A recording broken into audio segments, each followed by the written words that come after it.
we'll try to cover that. But before we can make sense of the story, we need to sort of introduce the characters in it. There is at least 5 people in these stories. And actually the title of the message is the story of 5 hearts. You'll see like 5 people, 5 kings involved in a war. And everybody, even the allies among them, actually at the beginning was the story of 3 hearts, because 3 of them are allied against a king, and we have Elisha on his side. So this is 5 hearts in the making of the story. The funny bit in the story of the 3 who are allies have nothing in common at all. So the first man we're looking at is a king called Jehoram. Jehoram is a little bit of a funny character. He's the son of Ahab and Jezebel. And if you were with us part of the story of Elijah, this is the evil king Ahab, and he's the most evil queen, Jezebel, who opposed Elijah all the time. After Elijah won the battle on Mount Carmel and so forth, they both conspired to kill a man and steal his land. And God was angry with them and predicted that he will destroy them. Jezebel was killed. Ahab, that is him, he repented. And God said, because he humbled himself in front of me, and you read that in the last chapter of 1 Kings, because he humbled himself in front of me, I will delay the punishment, so the evil I spoke will happen to his kingdom will come in the days of his son. So Ahab dead now. His son, after him, came one of his sons, and he ruled only for 2 years. And he died. And this is where Jehoram, the king of Israel, is really in power. And he's the motivator of that battle. We'll know why. And I'm sorry, it's a little bit complicated because we didn't cover it all. So we have a king of Israel. I find it also important to remind you that Israel at this time was split. We have the kingdom of Israel in the north, up, and we have the kingdom of Judah down. The kingdom of Judah is ruled by a godly king. It's called Jehoshaphat. He was one of the best kings of Judah. He loved the Lord, but he's doing something not very nice here. Jehoram is the king of Israel. He's evil. His father was evil. His mother was evil. As I told you before, Israel never had a king that worshipped God. The kingdom of the northern kingdom. Let me put that in picture for you because I knew it's going to be hard. Let's hope that thing will work. Sorry. I'm confused between YouTube and PowerPoint.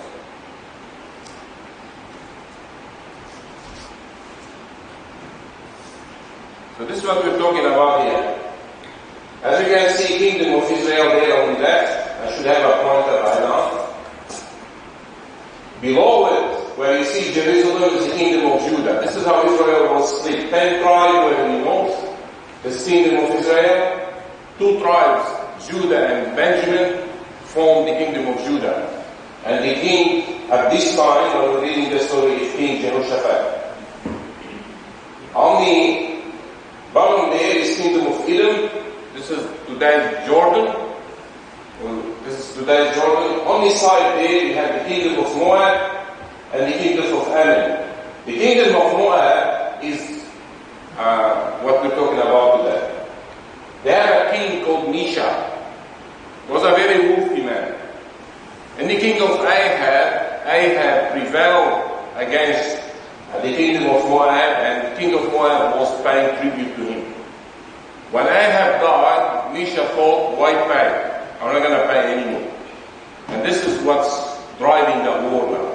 The son, Jehoram, is really thinking, I need to punish that king. I need to subdue him again. And this is how we start our story. So I want to introduce for you the first character. Just bear with me. The the characters here. Jehoram, as I said before, is the son of King Ahab and of Jezebel. And we read first about him in the last chapter of Kingdom. Verses 2 and 3 tell us a little bit about Jehoram. And notice it's a bit of a colorful character, confusing character. Look what the Bible says about him. And he wrought evil in the sight of the Lord. So he's not going to move from that. But this is where it gets confusing. But not like his father. I don't know what that means to you. But for God didn't mean much. He said he was evil, but not as evil as his father. So he's bad, but not as bad. So he did bad in the eyes of the Lord, but not as his father and his mother, and like his mother. For he put away the image of Baal that his father had made.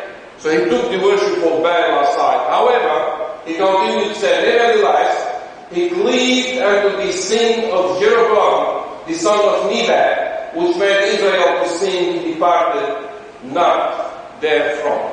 And what is that sin? When the kingdom is split into north and south, Jerusalem, what the temple is in the south. So the king Jeroboam said, now, if the Israelites kept going to Jerusalem to worship, it's not good business. They might start thinking we should reunite the kingdom again and become one nation. So what he did, he picked up 2 calves, put one in Dan, one in Bethel, and he told them, you don't have to go to Jerusalem anymore, you worship here. So they departed from worshiping Yahweh, their God, and started worshiping those 2 calves. And he made it convenient. You see how good of a, you could straight away get that feeling what type of a heart was dealing with here. Religion, this is the heart that says religion is only a business.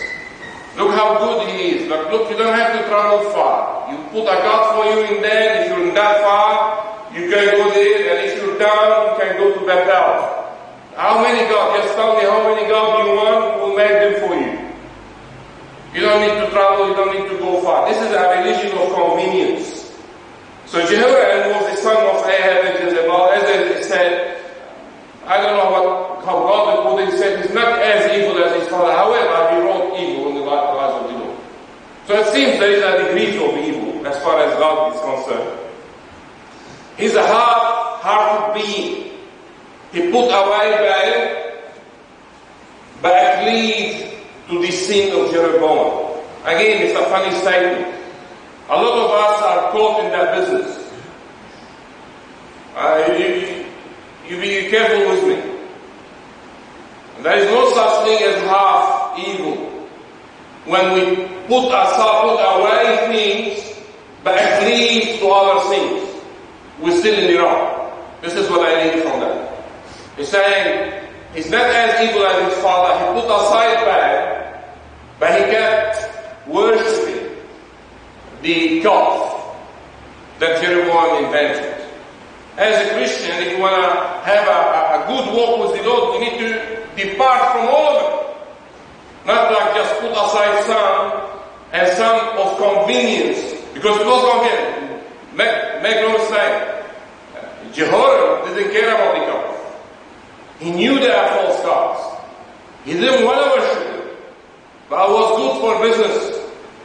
If he doesn't want to lose the kingdom, because if his people start going to Jerusalem, Jerusalem is the center of worship for thousands of years. Jehoshaphat is a good king that might leave them and go and say, we want Jehoshaphat to be our king.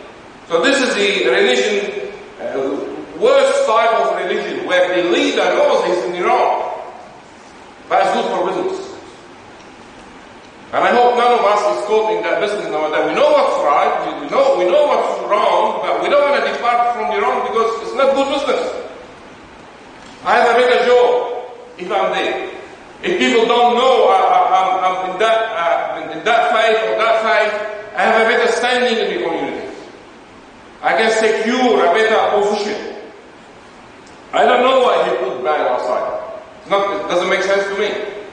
Maybe you understand, I know. Why would Jehoram put the worship of Baal aside if you want to continue worshipping the calf? Maybe he knew. Because Lord made it public, I'm going to kill Jezebel and Ahab. I'm going to destroy them. Maybe he thought if I do that, maybe God won't be that angry with me. Because you see the battle between Ahab and Jezebel on one side, and Elijah on the other side was all about the worship of Baal. And maybe Jehoram thought, if I get Baal out, I bribe God. So it's all about Baal, get rid of it, but I leave the other sin. He doesn't mention anything about it. And you see, again, we need to be very careful as a Christian, because it seems every age, I'm now 60, like I can at least detect in my mind the 3 ages I went through. Seems in every age there is sort of a notable sin. I'm not going to mention them to you, but I can tell you that sometime was drinking, then drugs, then premarital relationship, and the list goes. But I can identify 3 things in my lifetime where, like, this was the big thing. I'll get it out. You know, and then this is the bad thing. I get it out. I'm not sure if you are aware, in Melbourne, like about 20 years back, they kept talking about drugs. Everybody was taking drugs. And drugs are still too much out there. You be careful with it. You have kids, you be careful with it. I'm not sure if you follow this in news. Perth is in the top 10 in the world using meth. Victoria and New South Wales are not far behind. So we're not a safe country. But 20 years back, when they started, they decided we're going to get it out of the school. As normal, like they kept talking about meth, cocaine. They start introducing, if you have a glass of beer, it's not as bad. And it's not. But we have now the highest rating drunkard around the whole world. We went to the footy on Friday. Michael was with me, and I told him, like, is there any statistic how much beer they consume here? Like, people walking in and out, beer. I started, I think, the next time I come, I'll bring a few bottles with me. I sell them. It's a good business. You get your ticket back.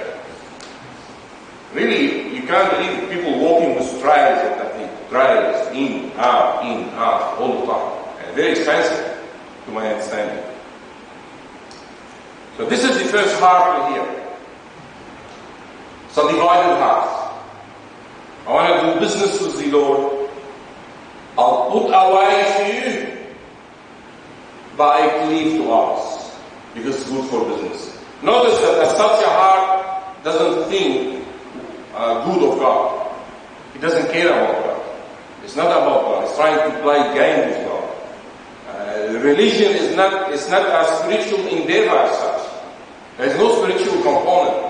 So you can see a lot, be careful with me, a lot of people don't do things, not because they are spiritual. It's a good business. That's why Christianity is never defined by what you don't do. It's what you do. You see, the most arrogant, spiritually arrogant people I met in my life don't do stuff. Like you can witness to one about the Lord Jesus Christ, like, I didn't do anything wrong. I don't drink, I don't drug, I don't do, I don't live, I don't live, I don't steal, I don't... You don't do, but what is it you do? It's not enough, my friend. As a Christian, it's not enough for us to say, I don't do. It matters what you do for the Lord. And what you do serving Him. What you do telling others about Him. If you stop doing things, that doesn't save you. If you stop doing things, that doesn't make you a better person. Not at all. Or actually, that don't do things is the heart of the Pharisee. You remember the Pharisee and when he went to prayer, as mentioned in Luke, I think Luke 18, he looked there and said, public in the air, and what did he say? I thank you, I am not like him. I am not like him, I'm better. But God said, the publican went. The publican said, God, I don't deserve to be in your presence. And he said that one was justified, but the other wasn't. Although he didn't do anything. He told us a long list of don't do. So this is the first man, half-hearted heart, Jehoram. Then you have King Mesha in verse 4. And Mesha, king of Moab, was a sheep master, and rented unto the king of Israel 100,000 lambs, and 100,000 rams with the wool.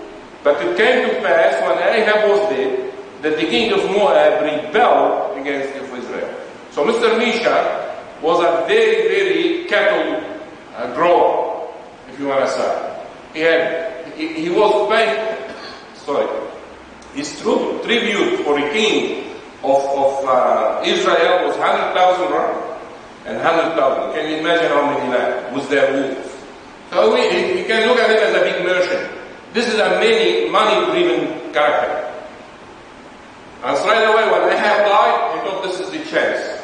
His son is young, maybe he's weak. I'll get out of that arrangement. I'll stop doing it. So Mesha is another thing.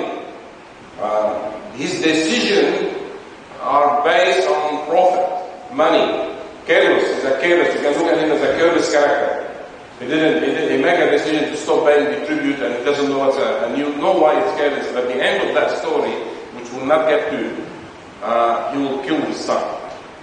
That king Mesha, he was so desperate losing, he get his firstborn son and offer him as a sacrifice to his Lord, so he will be spared. So imagine you make a decision, at the end you lose your son as a sacrifice. Then you have Jehoshaphat in verse 7. This is the character we're most interested in, because you and me as Christians can affiliate with him, we can identify with him.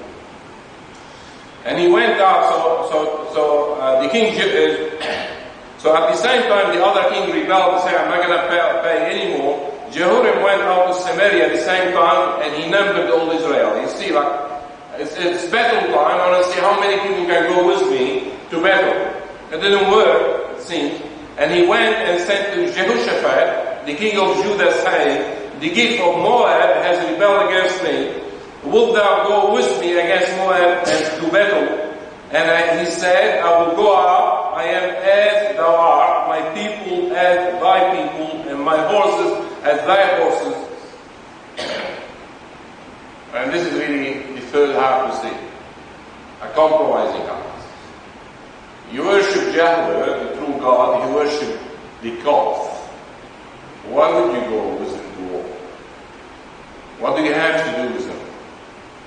How come you go with him to support him? If you dig a little bit further, you find because his son was married to his daughter.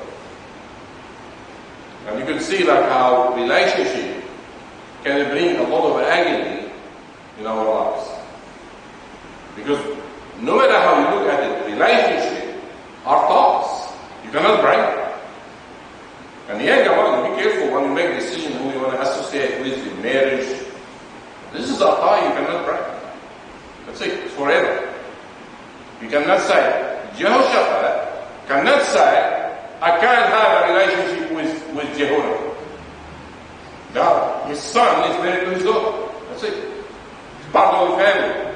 So here he's going to a battle he has nothing to do with. He's associating with a man who would not worship with him. But yet he finds himself forced to say, I am like you are, my soldiers are your soldiers, and my horses are your horses. Maybe not from all his heart, but he's saying. And you have a funny character there, is the king of Edom. So Jehoshaphat even noticed how he's compromising, and he said, which way shall we go up? We're going to war, we want to fight. It's not here. What is it? We want to fight. Which way should we go up? You see, Israel is at the top. Judah is in the bottom. Moab is here. Between them is the Dead Sea and the River Jordan. In a previous battle, Israel and Judah went across the Jordan and fought with Moab and lost. So notice the good king is Jehoshaphat. He's even giving the leadership to Jehoram. Jehoram, the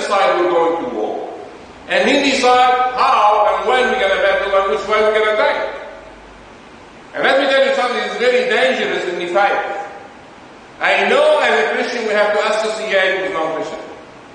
Actually, the New Testament tells us that we cannot not associate with them unless we have to leave this world. But never ever be in a relationship where the other side is dictating the term and the decision.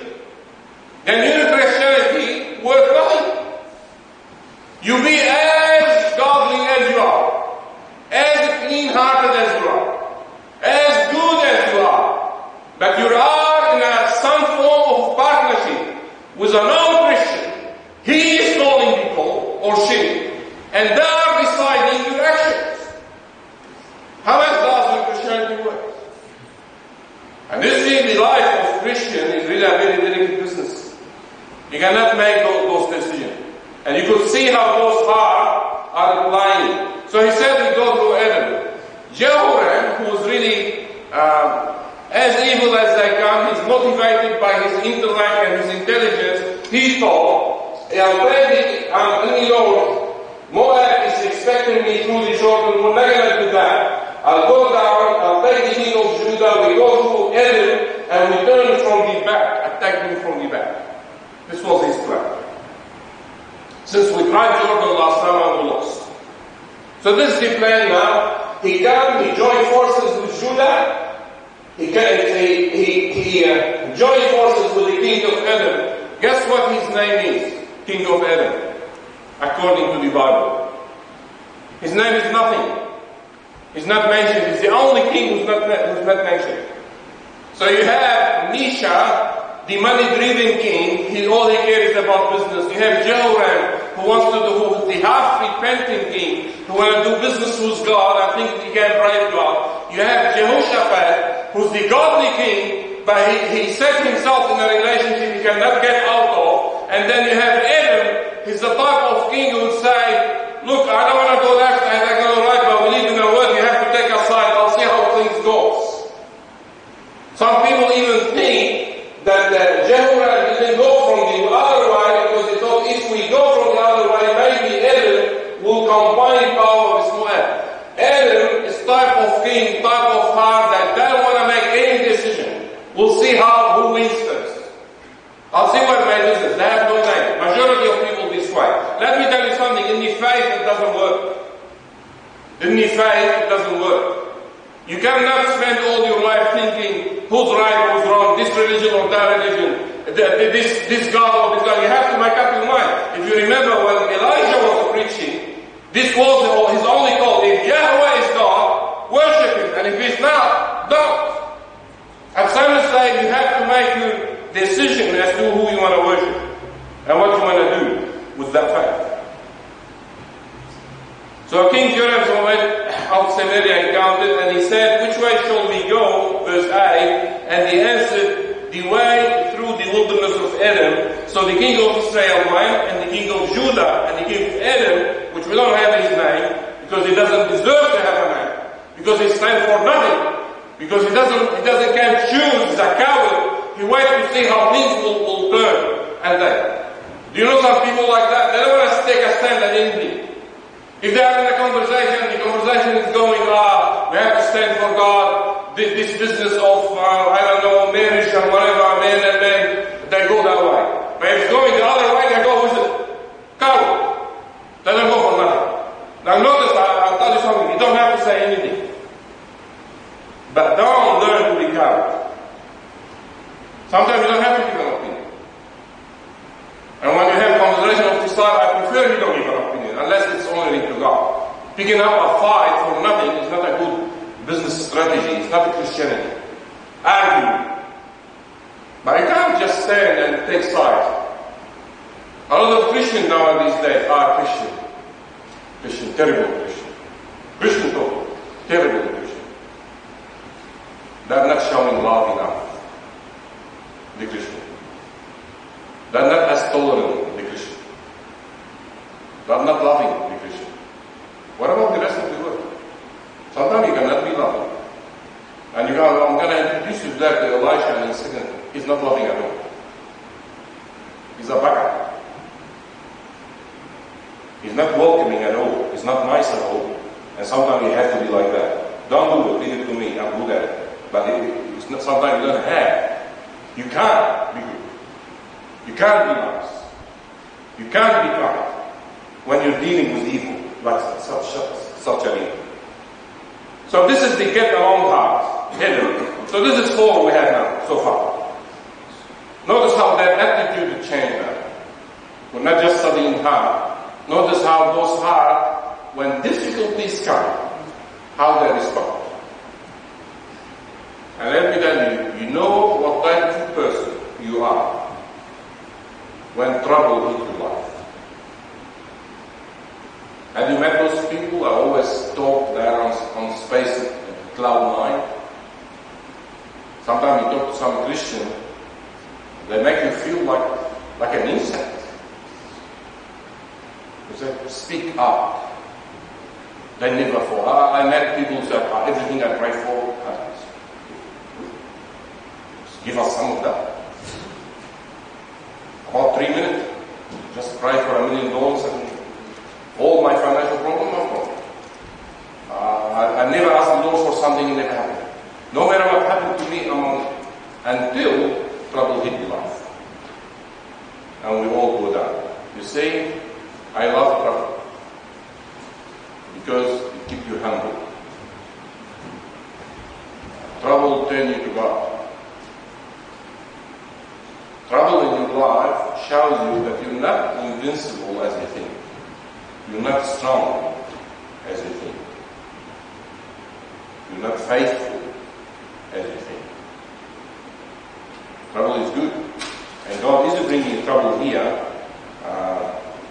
for that arrangement and see how everybody responds. So they went, following Jehoram, 7 days trouble in the desert. No water. Everybody is struggling, the beasts are about to die, the horses are about to die, and the people are about to die.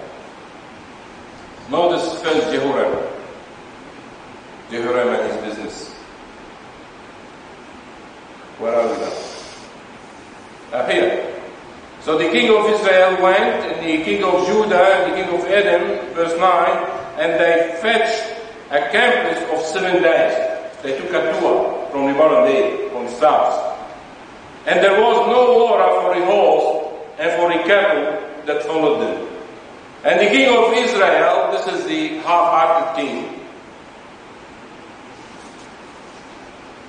tells us that the Lord has called these 3 kings together to deliver them into the hand of Moab. Try it away. This is his conclusion. God brought us here to kill us. God didn't tell him to go to war. He doesn't worship God. Never asked God. And God didn't approve his plan. But God brought him here to kill him. This is common these days.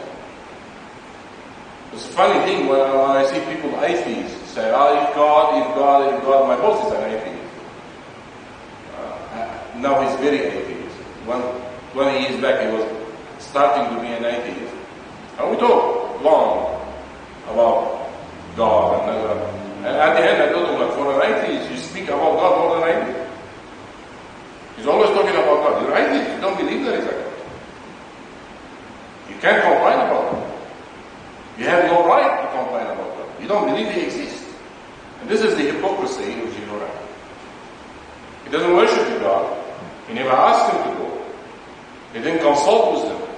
He didn't get his approval. He didn't seek him. But when the water dried up and he starts seeing he's going to fail, who do you blame?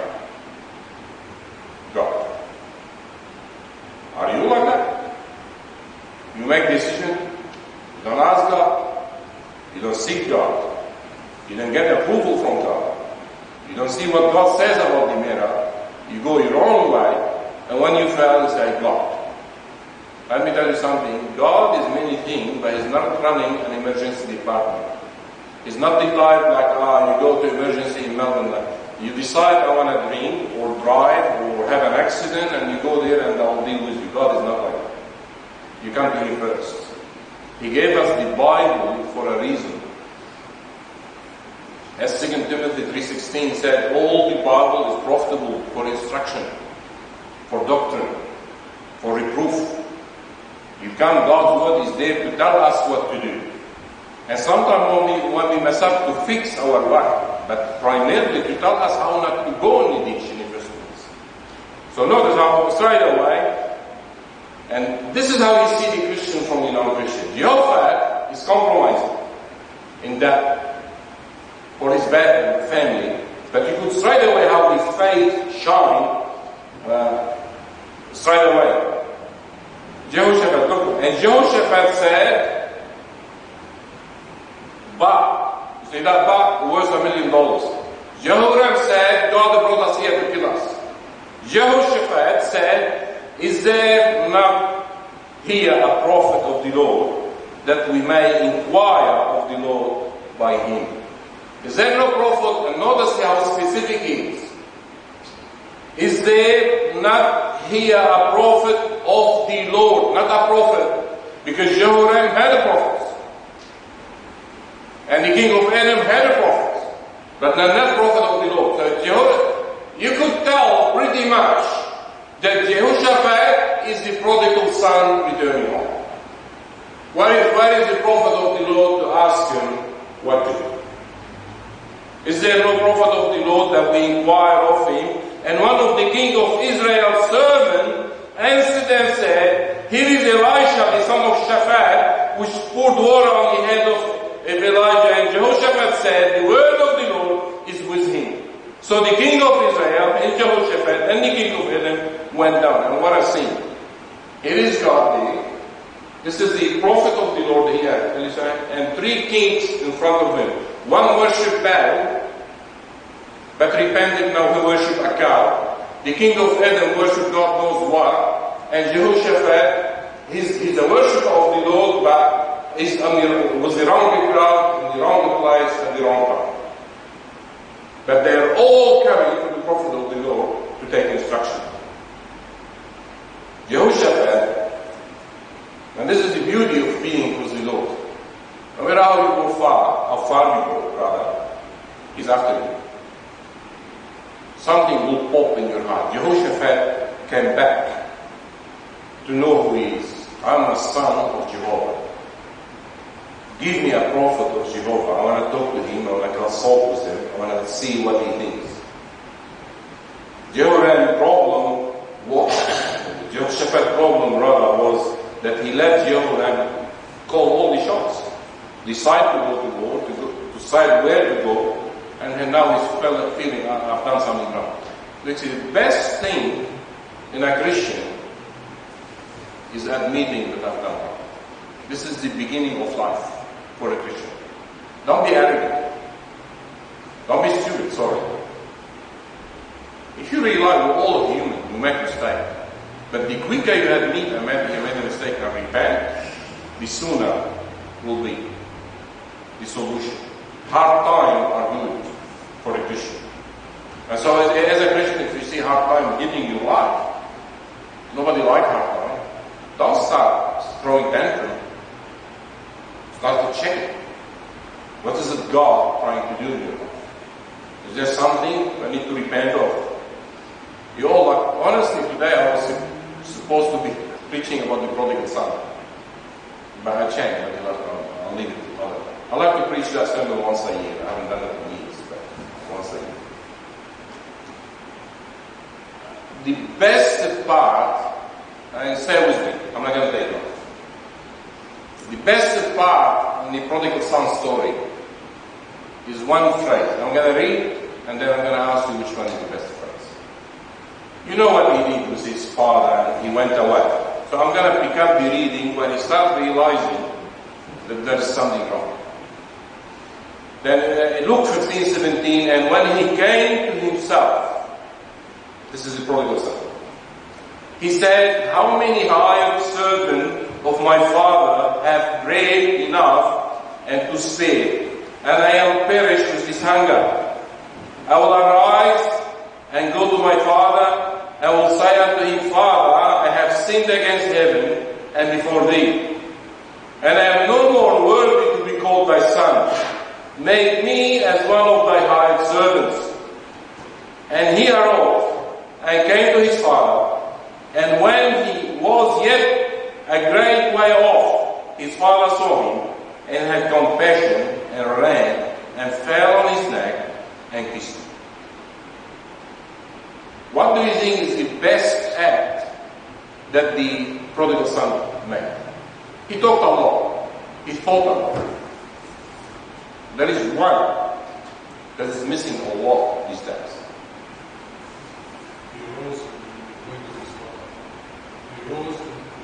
Yeah. A lot of Christians are stuck in verse 11. They come to themselves and they think, they reason. A lot of Christians, when they are away from the Lord, and I hope none of you is, I'm not saying that because some of you are, I don't know. But this is what the Lord put on my heart. A lot of people, when I speak to Christians, sometimes I feel like a priest. Sometimes if a Christian is not right, I'll go like as a brother, like trying to encourage them, and I start feeling like a priest. They start confessing to me. Don't confess to me. I'm not going to tell you like forgive them. I have no problem with it. It's not good. And then they fall in that trap. They think, and this is how you see some churches design that confession time to feel good. You go tell the priest what you want, and then he'll pray this and pray that, but after that, you know that you feel good. But all that doesn't help. So if he stopped there and he remembered, it's good, but didn't do anything. I'll go to my father and I'll say that. He didn't say it. You see? He didn't say it. He thought, I'll go to my father and I say it. I didn't go. But like Brother George said, the best bit, and he arose and went. And a lot of Christians are stuck in the first part. When you talk to them about that, okay, I'm not reading my Bible, I'm not doing that. Okay, but when are you going to start moving to change it? Alright, we identify the problem. Imagine like I'm in the hospital, screaming of pain, and a doctor came to me and said, yeah, okay, you have that bump in your tummy. Good, Gurana, thank you very much. I know now, I feel good. Knowing what the problem is doesn't solve anything. Unless you man out and start solving problems. Not remember your God only. You don't only dictate what you want to say to God, but you actually go and do it.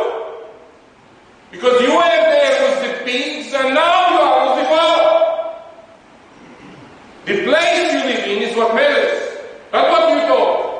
You thought all good is I remember God, He's a loving God. If I go to Him now, He'll welcome me. He look after His servant and He will look after me. But you're still with the pig, living with the pig. You don't benefit anything. You really need to rise and go. And this is what Jehovah did here. So we've seen now that those four hearts. Misha, king of Moab, is a careless and covetous heart. He just wants money and more money. Jehoram, king of Israel, is a corrupted heart. And Jehoshaphat is a compromising heart. And the king of Edom is a coward heart. But there is one more heart to see. I couldn't find the word to see. So let's call him brave heart. So they went to Elisha, see the brave heart, Elisha. And Elisha said unto the king of Israel, the most powerful king of his time, what have I done? What I have to do with thee?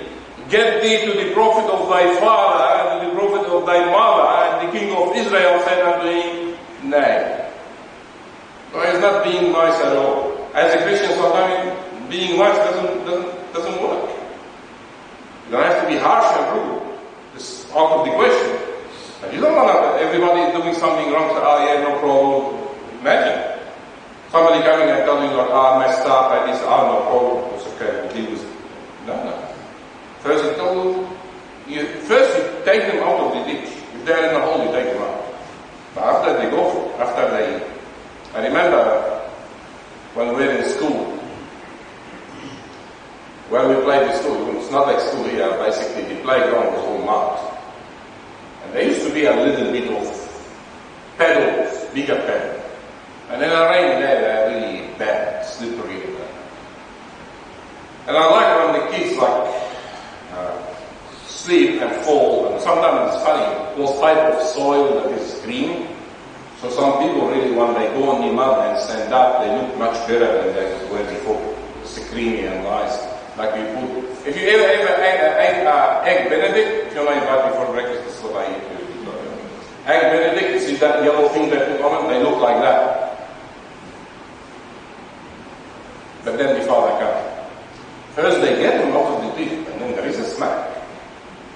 You don't go around in the mud and do stupid stuff. There should be some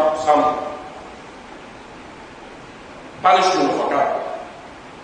So this is what Elisha, is not being nice. They're coming to him. And notice that, I don't know if you picked it up, the king of Israel is the biggest hypocrite ever. He's coming to talk now. He's leaving. Remember, he's leaving. He's corrupt. He worshipped the cow. And he's coming to the prophet of the Lord, and he's leading the discussion. But he even didn't know what the prophet is. If you remember, when Jehoshaphat said, is there no prophet of the Lord that we can inquire of him? Said, one servant of the king. The servant of the king knew where they, but he doesn't want to know what the prophet is. He didn't care where he lived, what he said. But now business says that I have to talk to him. And Elisha didn't spare him. He said, why are you coming to me? Go to the prophet of your mother and your mother's father. Because before Jehoram decided to battle, he must have gone to his temple, talked to his priest, and told him, yeah, go to war. So why are you coming to me? You make your decision wisdom, you go back to them. They get you out of it. And notice how he said that we praise God for his mercy. Get thee to the prophet of thy father and the prophet of thy mother, and the king of Israel, the hypocrite, said unto him, nay, for the Lord has called these three kings together to deliver them into the hand of one. Do you know what he's doing here? He knows that the Lord is merciful. He's basically telling Elisha, be careful. I'm not alone here. There is a good king here. Jehoshaphat is the son of the Lord. And if we went our way, not only me, maybe you'll be happy to see me destroyed, but he'll be destroyed. And you see how the non-Christian is trying to use the Christian as a leverage with the Lord. And it worked. And Elisha said, as the Lord of hosts liveth, before whom I stand, surely, were it not that I regard the presence of Jehoshaphat, the king of Judah, I would not look toward thee, nor to thee. And you see the standing of the child of God. The standing as a child of God, you matter to God. You see, the biggest problem nowadays that Christians, they don't know how precious they are in God's eyes. Do you know why God didn't destroy this whole world yet? Because of the precious souls in it. Because God is yet want to save more people. But there will come a time, and we'll get to study it soon, there will come a time when God lifts His church and it brings that whole universe to live in under punishment. There will be no mercy there. There will be no more an age of grace as we know. But here we're still in the grace. He's calling. The evil king is calling on the grace of God, and it's working. Saying if it wasn't for the godly king Jehoshaphat, although he's acting stupid today, I wouldn't talk to you. But notice, he's a brave heart here. He's being a brave heart. This is something, as Christians, sometimes we omit. We don't think of that we could be a blessing to others just because we're Christian. I believe many companies are functioning nowadays because there are Christians living from those companies, from those businesses. I believe that our whole country functioning these days because through that system, God is providing for His children. You, as a Christian, not to get big head, you are a blessing to this world. So please do live as a blessing. Do live as a blessing. Don't change that. There's one one thing, a story I love in the Old Testament, when Isaac messed up with the king. What was the king? He took his wife. Anyway, in Gerar, he went to an area called Gerar, and the king looked at Rebecca, I like her. And he asked Isaac, who is she? He said, she's my sister. He was afraid. He said, if I tell him it's my wife, he'll kill me and take her. She's my sister. So the king took her to marry her, but God appeared to him at night. I told him, you don't touch her. She's reserved. I hope many people understand these days. When a woman is married, she's reserved. You don't touch her. This is evil in the eyes of the Lord. And notice, and things went well. Actually, the king of Gerar, he gave him even spoil, and he rebuked him. He told him, why did you lie to me? Why did you didn't tell me it's your wife? I wouldn't have done such a thing, try to marry her or something. And then he gave him spoil, cattle, gold, and sent him away. And that night, Isaac is sleeping, and God appeared to him. And he gave him, oh, bless you, and bless your seed, and so forth. But I like the last part of it. He said, because he promised a man to a man. Young one here, I don't know much about you, to be honest, all of you. I know you're good people, although you won't be here. But you could be standing where you are because of the prayer of your mother or your father. Don't get big heads. Don't think because God is blessing you that you're necessarily doing something right. It could be the blessing that God, the prayer of your mother, or the prayer of your father, or the prayer of other saints in the church, or the prayer of people who loves you and lifts you in front of God every day, that God is protecting you and still. So know where your blessing is coming from. One thing you need to work out in your life, if you feel blessed, to work out why am I blessed. And the worst decision you could come to is because I deserve it. Because you don't. And I don't. And nobody does. So this is what God is, because of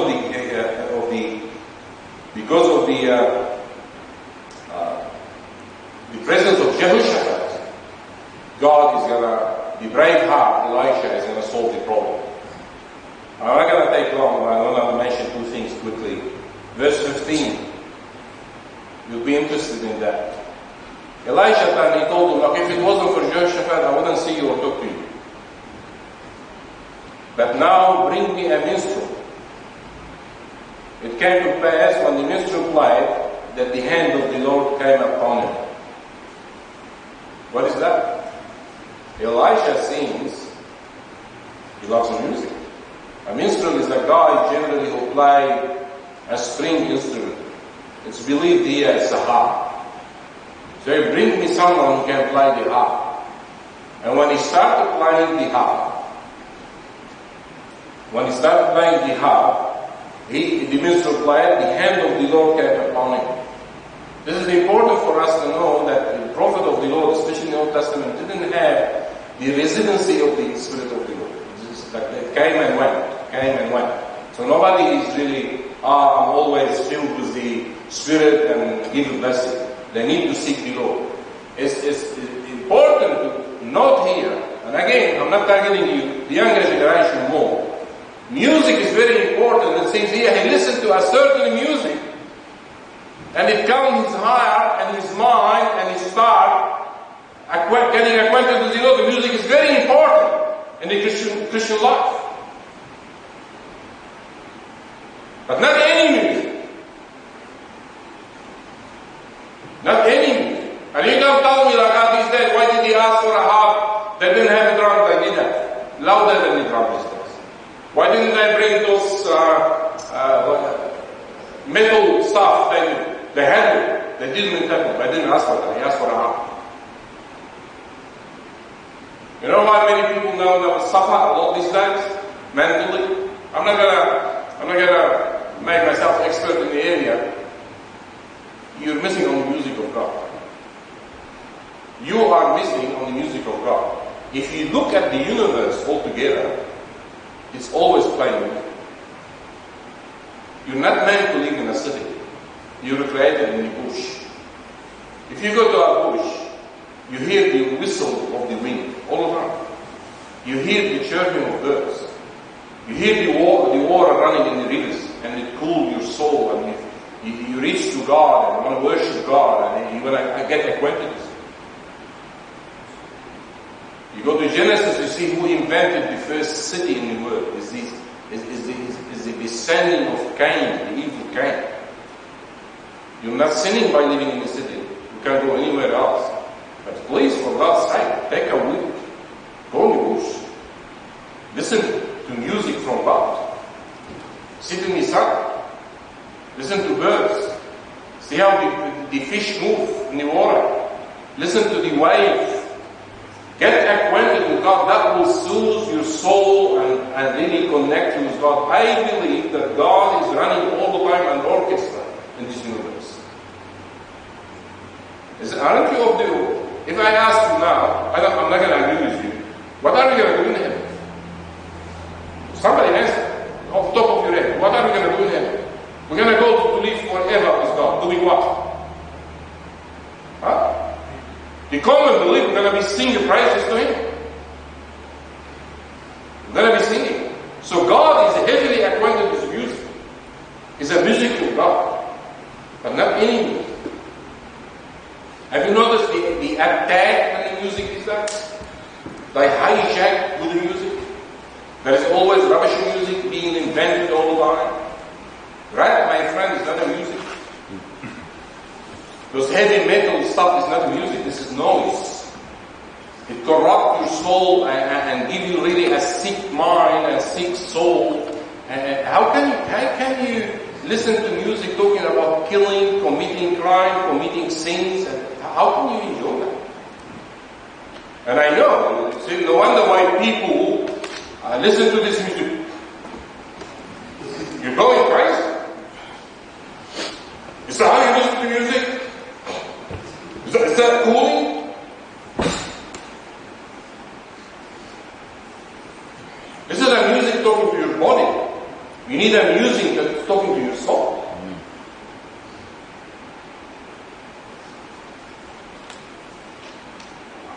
God will put it there. I let Him put it.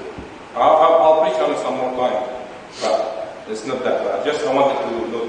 One more thing and I'm done. And then He's brave. And this is the bravest thing in the fact. He's telling them what to do now. How do we solve this problem? 16, verse 16. And He said, thus said the Lord, make this valley full of ditches. So remember, they are in a desert. There is no water for them to drink. There is no water for the soldiers. There is no water for the animal. There is no water for the beast. And He's coming with the strangest request. Dig holes. Dig little holes. What does that require? For thus said the Lord, ye shall not see wind, neither shall ye see rain, and that valley shall be filled with water, that ye may drink, both ye and your cattle and your beasts. So here is the question. You could see from the Old Testament till now, always dealing with God required one thing. Trust in Him and have faith in Him. So they came to Elisha, we want water. He said, okay, start digging. Start digging. Fill that valley, dig holes. Dig holes. You're not going to see rain. You're not going to hear the wind. But any morning, they'll be full of water. You know what requires a hungry and thirsty person? What is required for him to sit down and dig holes now? Faith. And this is a brave heart. How do you know the faith we believe in? Salvation through blood of Jesus Christ is a brave faith. Many people accuse the Christians that you're puffed up. You say, I'm born again and you're going to heaven. Not puffed up. I think this is humble. This is humble. You go to any other religion. Tell them, I want to be a Catholic. Come here, boom, water, Catholic, you're Catholic, Catholic. a little bit of oil here, they dip you on your water, and you come to a Muslim, say, oh, they are Muslim. What do you do? La ilaha illallah, Muhammad Rasulullah, you're a Muslim. That's it. Come to somebody who's preaching salvation by grace through the blood of Jesus Christ. What do I have to do to be a Christian? Accept Jesus. Yeah, but how do I accept it? Surrender to Him. How do I surrender to Him? You can't do anything. You just tell them what God can do for you. I can't make you Christian. I can't make you surrender to God. I can't make you believe in God. I can't make you believe in the gospel. I can't make you believe in God. It's between you and God. This is brave. This is brave. Because it's telling you it's up to you and God. This is not perfect. Our faith is the weakest when it came to human effort. Because there is nothing in it human. There is nothing in it human. Basically, we tell the God it's between you and God. God offered His Son for you. If you feel you're a sinner from all your heart, ask God to save you. And we can't. And I can't tell you as a Christian. You can. I can't tell. Faith. Nothing changed from thousands of years till now. Deep ditches. That's a good lesson for us. You want a lesson? Many people look for the rain. They want to hear the wind. Saying, you're not going to see it. You're not going to hear it. Only by faith. You dig and dig and dig. You're thirsty and you dig. And you, by sweating, you see yourself sweating and there is no water, you continue digging. And the promise is in the morning. They'll be. And you see what we fail with God? Sometimes, give me a sign. Let me see a lightning. Let me see a cloud. But God said, like love, dig. Make a hole. You want a blessing? Dig a hole for it. And it's time for us as a Christian actually to learn that lesson. You see, this whole ministry you're in now was digging a hole by faith. We didn't have anything. And we still don't have much. Not as much as some of you think. We still are nobody. And we don't have like 100 preachers sitting around. We don't have missionaries to support. But out of this church, we dig holes. And we're waiting on the blessing. Maybe the next generation. Maybe the next generation. We don't know when it's going to happen. But we keep digging holes. There's no cloud around. At the moment, like we have 5-6 people doing Bible study on Monday. I don't know who's Christian among them who's not. But it's a good thing. They're digging a hole for a blessing. Studying God was digging a hole, preparing you for a future. To know what God is serving to do. When you serve, it's not a graduation. You dig holes. And God's way is always. So maybe, don't tell me anymore, I don't have time to read my Bible. Well, you have to dig a hole in that busy, so-called busy schedule of yours. You need to dig a hole to read your Bible. You need to dig a hole to come to church. You need to dig a hole to come to the youth meeting. You need to dig a hole to come to the youth fellowship. You need to dig a hole in your life and say, oh, my life is so good. Your life is not good. It's a lie. You believe it. Good on you. But you're not that busy not to read your Bible. You don't want to. Nobody is so busy he can't read his Bible. It's not true.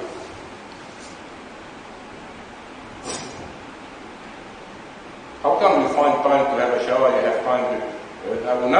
by the way, reading the Bible is 10-15 minutes, max. If you read your Bible for 20 minutes a day, you read the Bible in a year. That's it. You don't need to read pages, read half of them. One chapter a day, half a chapter. You have time to have a shower, you have time to go to work, you have time to eat, you have time to drink, you have time to dress up. It's priority. It's not important to you. Because you don't want to dig a hole where God can bless you. You're right, you have a good heart. Don't get me wrong, I'm not having a quote you.